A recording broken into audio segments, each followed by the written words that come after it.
ব্যাকুণরে জুজুয়ার পাত্রতুরু এটি আমি বত্তাল ভারতর সোশিয়াল অর্গানাইজেশন আর পলিটিক্যাল লিডার এমএলএ মন্ত্রী ব্যাকুণে আমি ইয়ত বুঝছি নিত্যাগে অরুণাচলের যে ইরুগর বার্নিং ইস্যু সে ইস্যুগর নিয়ে গোদা দিন হচ্ছে আমি হেমাঙ্গুল যে নাহি অরুণাচলের মুখ্যমন্ত্রী প্রেমা খান্দুজি আর ইউনিয়ন হোম মিনিস্টার কিরণ রিজিজু যে নাই হই ইউনিয়ন ল মিনিস্টার কিরণ রিজিজু জেল হই অরুণাচলের সাংমাগুনরে অরুণাচলত তুন তারারে বার গুড়ে দি হব তাই সেন আমি তল বিশ গুড়িনে জেন ফেলং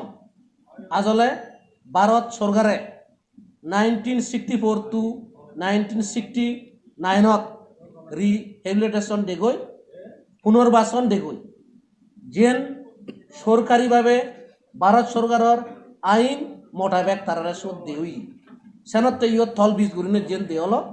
অরুণাচলের সাংমাগুন অরুণাচলত থিদবিগুড়ি হেবা মরিলে ইয়সোদ মরিবা বাজিলে ইয়সোদ বাজিবা 1 নম্বর সেন 2 নম্বর তলদে অরুণাচলের সাংমাগুন যেখানে তুন্দুরি সেখানে পূর্ব পাকিস্তান একুনো বাংলাদেশত জিগুন এচুন সিগুন লিগেলি আইনগতভাবে এচুন এবং তারারে ব্যাগ রাইটনি as a Indian as a ভারতীয় হিসেবে ব্যাগ রাইটনি তারা দিউই তারার জব রাইট হোক তারার রেশন ফেসিলিটি হোক তারার যা কিছু ব্যাগ কিছু দিউই সে রাইটনি অরুণাচল গভর্নমেন্টে নেপা গভর্নমেন্ট যেখানে এলো নেপা অ্যাডমিনিস্ট্রেশন যেখানে এলো ব্যাগ হিজু একজন ভারতীয় হিসেবে টজিমপুর এলো সেনাত্তি যে অরুণাচল গভর্নমেন্টে বেআইনিভাবে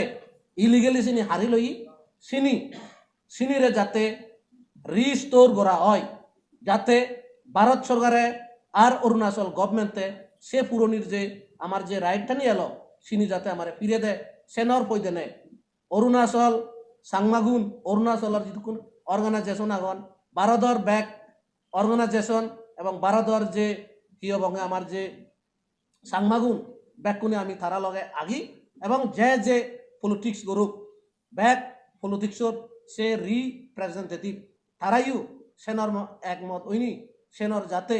ভারত সরকার ইদু সে মেসেজান রাইট টান পেবাত্তি যার যে পার্টি লেনে তারাইও মুজুঙ্গি আক্ষ যাবা যাতে সে ইস্যু পার্মানেন্টলি সলিউশন হয় এই সিদ্ধান্ত লই ব্যাকনরে জুজু পাত্র